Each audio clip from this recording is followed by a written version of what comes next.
வணக்கம் மக்களே! இன்னைக்கு நம்ம மார்க்கெட்ல நல்ல ஒரு செல் ஆஃப் பார்த்தீங்கன்னா இருந்துட்டு வந்துட்டுருக்கு. ஆனா, வாருக்கு ஒரு இம்பாக்ட் நம்ம மார்க்கெட்ல இருக்கான்னு கேட்டா, அந்த அளவுக்கு பெரிய ஒரு இம்பாக்ட் எல்லாம் இல்ல. கரண்ட்டா நிஃப்டி 50 ஒரு 400 பாயிண்ட்ஸ் வரைக்கான இறக்கத்த குடுத்திருக்கு. பேங்க் நிஃப்டி ஒரு 800 பாயிண்ட்ஸ்க்கு மேலான ஒரு இறக்கத்த டெலிவர் பண்ணிட்டுருக்கு. ஸோ, வாருக்கான ஒரு இம்பாக்ட் இன்னைக்கு நம்ம மார்க்கெட்ல இல்ல. ஒரு 1½ வரைக்கான சரிவு ஏற்பட்டிருக்கு. அதே மாரி டைரக்ட்டா பல பங்குகள்ல பார்த்தீங்கன்னா, இன்னைக்கு டேல நல்ல கரெக்ஷன் வந்து ஏற்பட்டுட்டு வந்துட்டுருக்கு. லார்ஜ் கேப் பங்குகள் பலதும் இறங்கியிருக்கு. ஆனா, சொல்லிக்கும்படியான சரிவு இன்னைக்கு எந்த பங்குலயும் இல்ல. ரிலையன்ஸ் ஒரு 3% வரைக்கான ஒரு இறக்கத்த குடுத்திருக்கு. பட் இது லாஸ்ட்டா வந்து நான் ஃபோக்கஸ் பண்ண அந்த இடத்துல தான் வந்து இருக்கு. ஸோ 1350 அப்படிங்கிற ஒரு ரேஞ்ச் கிட்ட ரிலையன்ஸ் வந்து ட்ரேட் ஆயிட்டு இருக்கு. அதனால ஃபர்தரா வந்து நான் இப்போ வந்து எந்த ஒரு அடிஷனும் வந்து நான் டெஃபினட்டா பண்ண மாட்டேன். பட் இது ஃப்ரெஷ்ஷா பார்க்குறவங்களுக்கு ஒரு ஆப்பர்ச்சுனிட்டி தான். என்ன பொறுத்தவரைக்கும் அக்யூமுலேட் பண்றதுக்கான ஒரு சான்ஸ் வந்து ரிலையன்ஸ்ல டெஃபினட்டா வந்து இருக்கு. ஸோ செக் பண்ணி பாருங்க. அதே மாரி மற்ற பங்குகள் இப்ப நான் எஃப்எம்சிஜி பங்குகள் பற்றி சொல்லியிருந்தேன். ஐடிசில பெருசா சரிவில்ல. இன்னைக்கு டேல என்னதான் ஒரு 2% இறங்கியிருந்தாலும் கூட கரண்ட்டா ஃப்ளாட்டா பாசிட்டிவா ட்ரேட் ஆயிட்டு இருக்கு. ஸோ அதே மாரி எஃப்எம்சிஜி பங்குகள் மற்றது பார்க்கும்போதும் ஸோ அந்த அளவுக்கு ஒண்ணும் பெருசா இல்ல. நான் இன்னைக்கு ஒரு 2 பங்கு பார்த்தீங்கன்னா போட்டிருக்கேன். ஒண்ணு ஜோதி லேப் வந்து போட்டிருக்கேன். 240 அப்படிங்கிற ஒரு ரேஞ்ச்ல.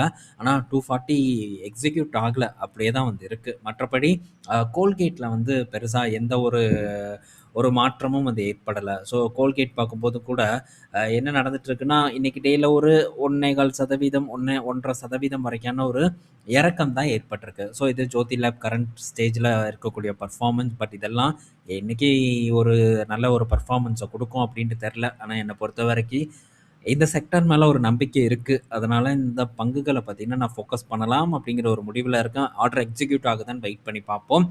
நெக்ஸ்ட் பார்த்தீங்கன்னா, ஏசிசி. ஸோ ஏசிசில ஒரு ஆர்டர் போட்டிருக்கேன். 1550ங்கிற ஒரு ரேஞ்ச்ல ஃபோக்கஸ் பண்ணலாம் அப்டின்ட்டு வந்து ஆர்டர எக்ஸிக்யூட் பண்ணியிருக்கேன். பார்ப்போம் அது வந்து இன்னைக்கு டேல கம்ப்ளீட் ஆகுதான்ட்டு. ஸோ இதெல்லாம் தான் பார்த்தீங்கன்னா, நான் இன்னைக்கு டேல பண்ணக்கூடிய விஷயம்.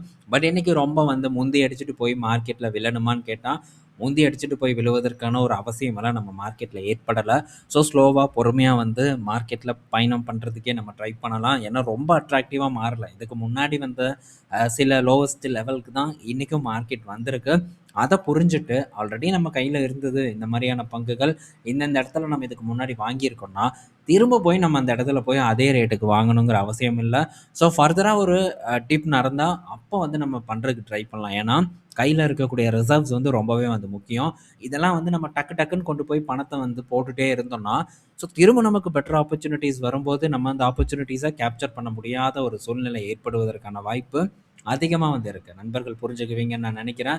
ஸோ வெயிட் பண்ணி பார்ப்போம். அதே மாரி இன்னைக்கு டேல கோல்ட் அண்ட் சில்வர் 2மே பார்த்தீங்கன்னா, போட்டி போட்டு ஏறிட்டு இருக்கு. இதுல வழக்கம் போல இறங்குனாலும் சரி, ஏறுனாலும் சரி, சில்வர் பார்த்தீங்கன்னா கெத்து போட்டுட்டு இருக்கு. கரண்ட்டா சில்வர் பீஸ் இன்னைக்கு டேல 8% வரைக்கான ஒரு ஏற்றத்த டெலிவர் பண்ணிட்டு இருக்கு. கோல்டு பீஸ் பார்க்கும்போது கிட்டத்தட்ட 5% வரைக்கான ஒரு ஏற்றத்த குடுத்துட்டு இருக்கு. மீண்டும் பழைய ஒரு தூரத்த நோக்கி போயிட்டு இருக்கு. ஆனா சில்வர் சில்வர் ஏறுன ஏற்றமெல்லாம் பலருக்கும் கண்ணு தெரியாது. என்னன்னா என்ன பேசுவாங்க அப்டின்னா, "சில்வர் இறங்கிருச்சு பாரு, அவ்வளோதான் சில்வர் முடிஞ்சிருச்சு பாரு, சில்வர் வேஸ்ட் பாரு" அப்படின்னு தான் தொடர்ந்து வந்து சில்வர பற்றி சொல்லிட்டு இருப்பாங்க. ஆனா சில்வர் என்ன பெர்ஃபார்மன்ஸ குடுத்துருக்கு அப்படிங்கிறத நம்ம கண் தொறந்து பார்ப்பதில்ல. ஸோ சொல்றவங்க சொல்றது கூட ஒண்ணும் பிரச்சனை இல்ல. அதுக்கு ஒரு முட்டு குடுத்து அலையும் பாருங்க ஒரு கும்பல். அந்த கும்பல நெனச்சா தான் நமக்கு கவலையா இருக்கு. பட் ஒண்ணே ஒண்ணு நம்ம புரிஞ்சுக்கணும். என்னன்னா, வாங்குவதற்குன்னு ஒரு டைம் இருக்கு. கண்ட நேரத்துல போய் நம்ம வாங்குனோம்னா, கண்டிப்பா நஷ்டத்த பார்க்கறதுக்கான வாய்ப்பு தான் அதிகமா இருக்கு. லாஸ்ட் டைம் வந்து இந்த ஒரு டிப் ஏற்படும்போது கூட, நான் வந்து இந்த சில்வர்ல பார்ட்டிசிபேட் பண்றது ரொம்ப ரிஸ்க் அப்படின்னு தான் வந்து சொன்னேன். ஏன்னா, இதுக்கு முன்னாடி இது ஒரு பெரிய சைட்வேல இருந்தப்ப சில்வர்ல ஆப்பர்ச்சுனிட்டி ஏற்பட்டது. ஆனா, இப்ப அந்த இடத்துல இருக்கா? இல்ல. ஸோ, சரியான நேரத்துல முதலீடு பண்ணா தான் சரியான ரிட்டர்ன் கிடைக்குங்கிறதுக்கான ஒரு சிறந்த உதாரணம் இந்த சில்வரா வந்து இருக்கு. ஸோ, சில்வரா இருக்கட்டும், கோல்டா இருக்கட்டும், கண்ட நேரத்துல நம்ம முதலீடு பண்ணுனோம்னா, வெற்றியே கிடைக்காது. இத பலரும் பார்த்தீங்கன்னா, ஸ்டாக்ல வந்து எக்ஸ்பீரியன்ஸ் பண்ணிட்டாங்க. கண்ட நேரத்துல முதலீடு பண்ணி எந்த ரிட்டர்னும் கிடைக்காம, இப்ப என்ன பண்றதுன்னு தெரியாம டவுன்வார்ட் ஆவரேஜ் பண்ணிட்டு இருக்காங்க. நாளைக்கு ஃபியூச்சர்ல ஸோ கோல்டுலயும் இது நடக்கும், சில்வர்லயும் இது நடக்கும். ஏன்னா, இப்பவும் கோல்டு பீஸ பத்தி பேசுங்க. டாடா கோல்ட பேசுங்க, வேற கோல்டு இடிஎஃப் பேசுங்கன்னு இருக்காங்க. இந்நேரத்துக்கு நம்ம கோல்டு இடிஎஃப் பற்றியெல்லாம் பேசுறதுல எந்த அர்த்தமும் அது இல்ல. அத வந்து டெஃபினட்டா புரிஞ்சுக்கணும். ஏன்னா ஆல்ரெடி எல்லாம் ஏறி போச்சு. பயங்கர ரிட்டர்ன் குடுத்தாச்சு. இதுக்கப்புறம் இந்த இடத்துல போய் இருப்பது ஆபத்தான விஷயம் அப்படிங்கிறத மைண்ட்ல ரெஜிஸ்டர் பண்ணிக்கோங்க. ஸோ நெக்ஸ்ட் பார்த்தீங்கன்னா, இப்போ இந்த ஈரான், இஸ்ரேல் வார் அட்டாக் பார்த்தீங்கன்னா, ஹெவியா வந்து போய்க்கிட்டு தான் இருக்கு. ஸோ தொடர்ந்து மாத்தி மாத்தி அடிச்சுக்கிட்டு தான் வந்து இருக்காங்க. இவங்க ஒரு F-15 வந்து வீழ்த்திட்டதாவும் ஒரு அப்டேட் வந்திருக்கு. பைலட் சேஃபா தப்பிச்சிட்டதாவும், அந்த F-15 பார்த்தீங்கன்னா கிராஷ் ஆயிட்டதாவும் வந்து சொல்லப்படுது. ஸோ இன்னும் இது எந்த அளவுக்கு போகும் அப்படின்ட்டு தெரியல. இப்போ இந்த இஷ்யூனால பல பங்குகளும் வந்து பாதிக்கப்படுவதற்கான வாய்ப்பு இருக்கு. அதே சமயத்துல இந்த இஷ்யூனால இன்னைக்கு டேல இந்த டிஃபென்ஸ் ஸ்டாக்ஸ் எல்லாம் கொஞ்சம் நல்ல பெர்ஃபார்மன்ஸ வந்து போஸ்ட் பண்ணியிருக்கு. பட் இந்த பங்குகள் எல்லாம் எதுக்கு இந்த பெர்ஃபார்மன்ஸ குடுக்குதுன்னே தெரியல. என்னமோ இவனுங்க போய் டிஃபென்ஸ் பொருளெல்லாம் சப்ளை பண்ண போற மாரி இந்த பங்குகள போட்டு இன்னைக்கு டேல வந்து ஏத்திட்டு வந்துட்டு இருக்காங்க. ஆனா இது வந்து நிலைக்காது. இந்த மாரியான ஏற்றம் இந்த பங்குகள்ல நிலைக்காது அப்படிங்கிறத நம்ம புரிஞ்சுக்கணும். அதே மாரி இப்ப இந்த மிடில் ஈஸ்ட்ல பெரிய ஒரு பஞ்சாயத்து ஏற்பட்டுட்டு இருக்கு. மிடில் ஈஸ்ட்ல பெரிய அளவுக்கு டேமேஜ் ஏற்பட்டுட்டு இருக்கு. இதெல்லாம் காரணம் காட்டி எல்&டி இன்னைக்கு டேல போட்டு அடிச்சிருக்காங்க. இன்னைக்கு டேல நிஃப்டி 50ல பெரிய அளவுக்கு சரிவ குடுத்த ஒரு பங்கா எல்&டி வந்து இருக்கு. கரண்ட்டா எல்&டி கிட்டத்தட்ட ஒரு 6% வரைக்கான ஒரு இறக்கத்த போஸ்ட் பண்ணிட்டு வந்துட்டு இருக்கு. எல்&டி பிரஷர்ல இருக்கு அப்படிங்கிறத நம்மளால புரிஞ்சுக்க முடியுது. இந்த கரெக்ஷன் ஏற்படணும் அப்படிங்கிறது தான் நம்மளுடைய எல்லாத்தோட ஒரு விஷா வந்து இருக்கு. இந்த எல்&டி பற்றி இன்னைக்கு நம்ம ஈவினிங் வந்து ஒரு ஆர்டிக்கிள் வந்து போஸ்ட் பண்ணுவோம். அதில என்னென்ன இதில பாதிப்பு ஏற்படலாம்? இந்த போர் தொடர்ந்து இருந்ததுன்னா எல்&டிக்கு என்ன மாரி பிரஷர் ஏற்படும்? நமக்கு வாய்ப்பு ஏற்படுமாங்கிறத பற்றியெல்லாம் நம்மளுடைய ரிட்டெயில் ஆப்ஷன் வெப்சைட்ல வந்து ஆர்டிக்கிளா வந்து டிஸ்கஸ் பண்ணிடலாம். ஓகே. இப்போதைக்கு இந்த ஒரு பதற்றம் போயிட்டு இருக்கிறனால எல்&டிய போட்டு இன்னைக்கு டேல சம்பவம் செஞ்சு விட்டுருக்காங்க. அடுத்தது பார்த்தீங்கன்னா,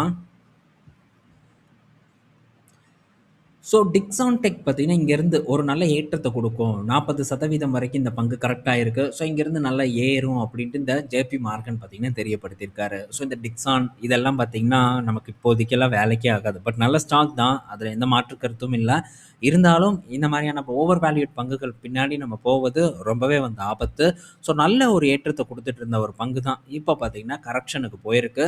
ஒரு லாங் சைட்வே பீரியட முடிச்சுட்டு இந்த பங்கு ஒரு உச்சத்த தொட்டுது. இப்போ சப்போர்ட் எல்லாம் உடைச்சு இந்த பங்கு இப்ப திரும்ப டவுன்வார்ட நோக்கி வந்து நகர்ந்து போயிட்டுருக்கு.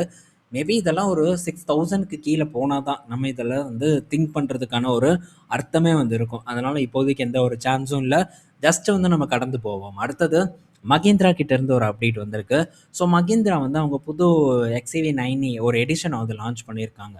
விலை என்னன்னு பார்த்தா ரூ. 29,35,000 ஃபிக்ஸ் பண்ணியிருக்காங்க. ரொம்பவே வந்து காஸ்ட்லியா இருக்கு. மகேந்திராவோட ஈவி எல்லாமே பார்த்தீங்கன்னா, காஸ்ட்லியா தான் வந்து இருக்கு. ஸோ இது மற்ற இப்ப எப்படி டாடா மோட்டார்ஸ் வந்து பஞ்ச் அண்ட் நெக்ஸான் தான் பெரிய அளவுக்கு ஈவிலயும் விற்கப்படக்கூடிய வண்டிகளா வந்து இருக்கு.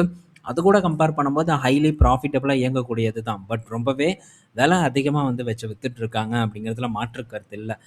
பார்ப்போம். இது கூட மற்ற நிறுவனங்கள் எப்படி போட்டி போட போறாங்கன்ட்டு. கண்டிப்பா வால்யூம் வைஸ்ல பார்க்கும்போது டாடா மோட்டார்ஸ் ஒரு பெஸ்ட்டா வந்து பண்ணிட்டு வந்துட்டு இருக்காங்க. பட் அவங்களுக்கு இன்னும் இந்த ஹேரியரோட சேல்ஸ் வந்து இப்பதான் சூடு பிடிக்க ஆரம்பிச்சுட்டு இருக்கு. இன்னும் விரைவில் வந்து நல்லாவே சூடு பிடிக்கும் அப்படின்ட்டு நம்ம பார்க்கலாம். கூடவே சியாரா ஈவி பார்த்தீங்கன்னா, இன்னும் ஒரு சில மாதங்கள்ல வந்து விற்பனைக்கு வரப்போகுது. அது கண்டிப்பா ஓரளவு பிரீமியம் செக்மெண்ட்ல, அதாவது ஒரு மிட் பிரீமியம் செக்மெண்ட்ல வந்து ஒரு நல்ல பிளேயரா இருக்கும் அப்படிங்கிற எதிர்பார்ப்பு இருக்கு.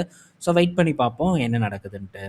இந்த வீடியோல நம்ம பல இன்ஃபர்மேஷன் பார்த்துருப்போம். இன்னைக்கு நம்ம முன்னாடியே சொன்ன மாரி தான், என்னதான் பல பங்குகள் கீழ இறங்குனாலும் கூட, ஆல்ரெடி நம்ம இந்த லோவெல்லாம் வந்து பார்த்துருக்கோம். இந்த லோவுல வந்து நம்ம ஃபோக்கஸ் பண்ணியிருக்கோம். அதனால நம்ம அவசரப்படாம இருப்பது நல்லது. நிஃப்டி 50 பார்க்கும்போதும் கூட எவ்வளோ தூரம் இறங்கியிருக்குன்னு பாருங்க. 25,000 வந்து இப்போ நிஃப்டி கட் பண்ணிருச்சு. 24,750 கிட்ட வந்து ட்ரேட் ஆயிட்டு இருக்கு. இதுக்கு முன்னாடி வந்த லோக்கு திரும்ப பார்த்தீங்கன்னா வந்திருக்கு. வெயிட் பண்ணி நம்ம பார்ப்போம். ஃபர்தரா சரிவு ஏற்பட்டதுன்னா, பணத்த போடுவதற்கு நம்ம ரொம்பவே வந்து தயாரா இருக்கணும். அத மட்டும் மைண்ட்ல வச்சுக்கோங்க. இந்த ஃபால நெனச்செல்லாம் நம்ம ரொம்ப வந்து கவலைப்பட வேண்டாம். ஓகே. இந்த வீடியோல பல இன்ஃபர்மேஷன் பார்த்துருப்போம். பயனுள்ளதா இருக்கும்னு நான் நெனைக்கிறேன். ஈவினிங் நம்ம இன்னொரு வீடியோலயும், ஆர்டிக்கல்லயும் மீட் பண்ணுவோம். பாய் மக்களே!